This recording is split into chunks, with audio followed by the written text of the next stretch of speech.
अस्सलामु अलैकुम व रहमतुल्लाहि व बरकातुहू। अऊज़ु बिल्लाहि मिनश शैतानिर रजीम। बिस्मिल्लाहिर रहमानिर रहीम। इत्तबिउ मा उन्ज़िला इलैकुम मिर रब्बिकुम व ला तत्तबिउ मिन दूनिही औलिया इला आखिरिल आया। व क़ाल अन्नबी सल्लल्लाहु अलैहि वसल्लम तरक्तु फ़ीकुम अम्रैन लन तदिल्लुहुमा तमस्सक्तुम बिहिमा किताबल्लाहि व सुन्नति रसूली। इन्नल्लाह व मलाइकतहु युसल्लूना अलन नबी या अय्युहल्लज़ीना आमानू सल्लु अलैहि व सल्लिमू तस्लीमा। প্রিয় দেশবাসী, আপনারা সবাই কেমন আছেন? আমি আলহামদুলিল্লাহ ভালো আছি। আমার জন্য দোয়া করবেন। বাংলাদেশে যত পন্থা অবলম্বন করা হচ্ছে দিনকে পরিচালনা করার ক্ষেত্রে, সাদপন্থী, জুবায়েরপন্থী, তারপর কি আলবানিপন্থী, তারপরে আরও কি এই যে যত মতবাদ, আল্লাহর দেওয়া প্রদত্ত রসুল প্রদর্শিত জীবন বিধান ছাড়া কোনো মানুষ যদি বাইরে গিয়া কোনো কিছু জাতির কল্যাণে কাজ করে, সব বুমেরাং, কোনো ফলাফল নাই।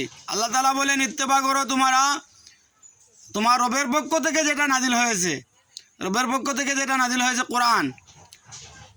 আর তোমরা মাত্র অনুসরণ করিও না তোমার অভিভাবক, তোমার সাদপন্থী, তোমার জুবায়েরপন্থী, তোমার ইলিয়াসি, তোমার আলবানি, তোমার কি যারা আবিষ্কার করেছে, এগুলো মাত্র অনুসরণ করিও না। আল্লাহ নিষেধ করছেন, ইত্তাবিউ মা উনজিলা ইলাইকুম মির রাব্বিকুম, তোমার রবের পক্ষ থেকে যেটা নাজিল হয়েছে সেটা অনুসরণ করো।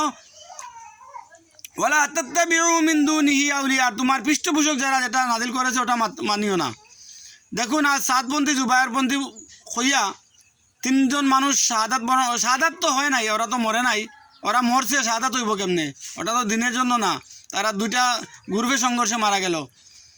এখন এই একটা অস্থিতিশীল বিরাজ, 100-র উপরে মানুষ আহত। কি ব্যাপার? কি পাইছেন আপনারা? আগে টঙ্গী ইজতেমার কথা শুনলে মানুষ পাগল পাড়া হয়ে যেত যাওয়ার জন্য, আর এখন এটাকে তোমরা বানাইছো হাসির পাত্র। ডং মিয়া, এগুলো বন্ধ করেন।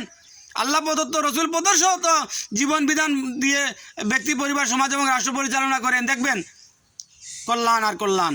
আর নিজের মন গড়া মতবাদ দিয়ে মানুষকে প্রতিষ্ঠিত করা মোটেই সম্ভব নয়। এটা হচ্ছে শয়তানি গুলামি।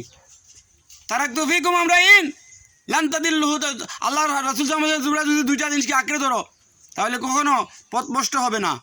লান তাদিল্লুহুমা তুয়াসাক্তুম বিহি কিতাবাল্লাহি ওয়া সুন্নতি রাসূলি। অতএব সাবধান, এখনও সাবধান। কোনো জাতীয়তাবাদ দিয়া, কোনো ধর্মনিরপেক্ষ মতবাদ দিয়া, কোনো সেকুলারিজম দিয়া, কোনো মানুষের বানায়া মন্ত্রতন্ত্র দিয়ে জাতির কল্যাণ করা যাবে না। এটা খুব খেয়াল করে মাথায় রাখতে হবে। একমাত্র কোরআন এবং সুন্নাহ দিয়া জাতিকে গঠন করলে এই জাতি গঠন হবে। এদিকটা খেয়াল করবেন। মানুষকে ডিভাইড করবেন না, ইসলাম থেকে বিভিন্ন ধর্মে ডিভাইড করবেন না। আল্লাহ তাআলা বলছেন, ইয়া আইয়ুহাল্লাযীনা আমানু ইত্তাকুল্লাহ হাক্কা তুকাতিহি ওয়া লা তামুতুন্না ইল্লা ওয়া আনতুম মুসলিমুন। তোমরা পরিপূর্ণ মুসলমান হও, তাছাড়া তার আগে মরিও না। আল্লাহকে ভয় করো। আর আল্লাহ তাআলা বলেছেন, তোমরা পরিপূর্ণভাবে ইসলামের মধ্যে প্রবেশ করো। ইয়া আইয়ুহাল্লাযীনা আমানু উদখুলু ফিস সিলমি কাফা ওয়া লা তাত্তাবিউ খুতুওয়াতিশ শাইতান ইন্নাশ শাইতানা লিল ইনসানি আদুউম মুবিন তবা ইন্নাহু লাকুম আদুউম মুবিন। তোমরা আল্লাহর রশিকে দলবদ্ধ হয়ে মজবুত করে আঁকড়ে ধরো, পরস্পর বিচ্ছিন্ন হয়ে যায় না। এটা আল্লাহর নির্দেশ। এটা ছেড়ে দিয়ে অন্য কোনো পন্থা অবলম্বন করলে গুমরাহি। আল্লাহ হেফাজত করুন, আমিন।